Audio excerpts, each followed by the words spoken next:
Hi, I'm Kristin Omdahl and welcome back to my studio. In this series of videos, I'm going to show you video tutorials for all of the projects in my newest book, 80 Handmade Gifts. In this book, you'll find projects for cooking, crocheting, knitting, sewing, and so much more for giving handmade gifts year-round. In this video, I'm going to show you how to make the Kelly earrings. Taking a simple crochet motif and framing it in hoop earrings is an easy project to make. These earrings are dramatic, on trend, and gorgeous. Make them in any color. Let's get started. In the first pair of earrings we used Be So Fine yarn, and for the demonstration today I'm going to show you how to do the same earring in Be So Fine bling yarn, which is still 100% bamboo, but it also has a thread of pure silver running through the yarn. I thought that'd be really fun for getting another sparkly look.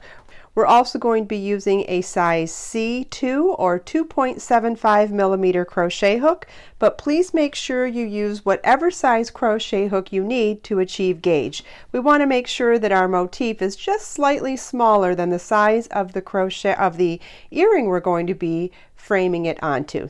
Start with tying our yarn to our crochet hook. Use whatever type of method you prefer for tying your yarn to your crochet hook. There is no wrong way to do it.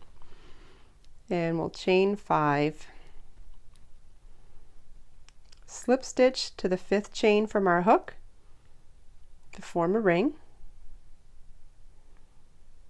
chain 3 counts as our first double crochet, and work 15 double crochets in the ring. If you need some help in doing any of the stitches you see here in this video today, I have a full encyclopedia of all of the stitches, and you can find those links in the video description. Just as a reminder, a double crochet is yarn over your hook. Insert your hook in the ring, yarn over, pull up a loop, yarn over, pull through 2, yarn over, pull through 2. In the encyclopedia video for double crochet, I show you right hand, left hand, and slow motion how to do the stitch. There's 16. We'll slip stitch to the top of the 3rd chain at the beginning of our round to join, and that's what the end of round 1 should look like. Round 2 begins with a chain 4, which counts as a double crochet, chain 1, and we're going to work double crochet, chain 1 in each stitch around.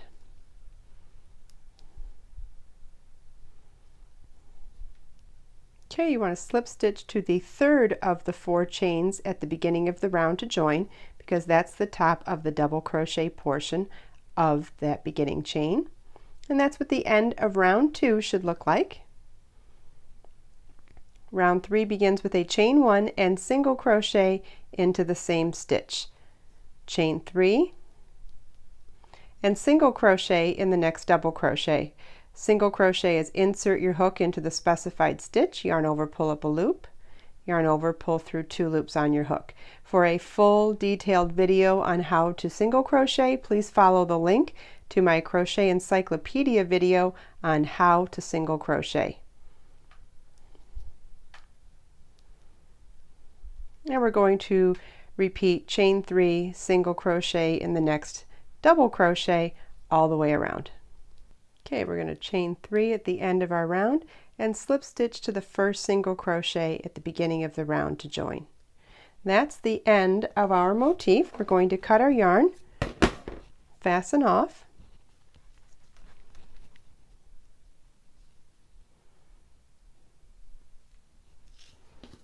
okay, and I like to weave in my loose ends before I begin stretching the motif onto the earring hooks. With a yarn like this where you've plied 2 different fibers together, it does help to make a fresh cut in your yarn before threading your yarn needle onto it. Okay, and now we're ready to stretch our motif onto our earring. What you want to do is open the earring and then choose which way you're going to be threading your earring through the chain 3 spaces on that last round. You're either going to work front to back, back to front, and whichever way you decide to do it, just stay consistent for the whole project. So I went front to back on that one, so I'll go front to back on all of the other chain 3 spaces as I go now. And it does get a little cumbersome as you go. It's a little easier at the beginning than it ends up being at the end. And we're only going to work into 14 of the chain 3 spaces. We're going to leave the last 2 unworked. So I've got 1, 2, 3, 4, 5, 6, 7,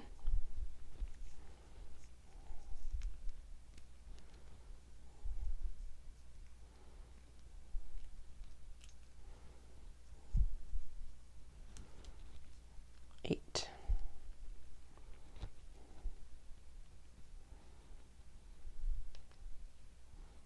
9, 10. And as you see, there's a little lip right there, so I'm having trouble getting past it.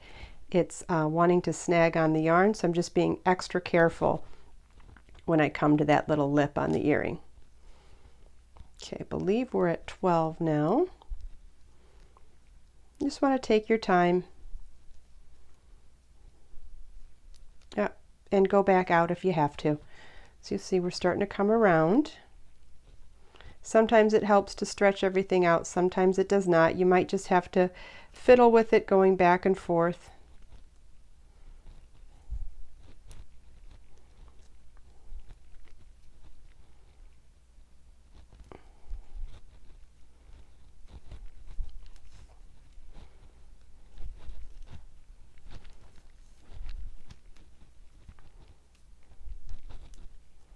Towards the end, I feel like it's helpful to to stretch the earring around.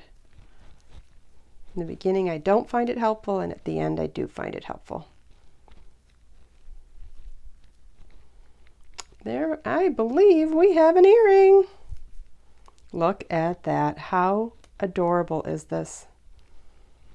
I love my white ones in Chantilly lace, but I really love the ones in the bling yarn too. Look at that silver. That silver thread is really going to sparkle out in the sunshine. But how cute are these? I've been dying to wear these and show you guys. So it's just a simple little crochet motif that you make all by itself, not with the hoop. And then when you're done, you just loop the final chain meshes through the hoop. Boom, done. And if they don't stay in place like these, you could do a little dot of glue everywhere they touch. I didn't because they stayed stretched in place, but as soon as I noticed that they're not, I could put a drop of glue on each one of those spots. I hope you enjoyed this video tutorial. Please give it a thumbs up, share it with your friends, leave me a comment if you have any questions, and subscribe to my channel for more videos.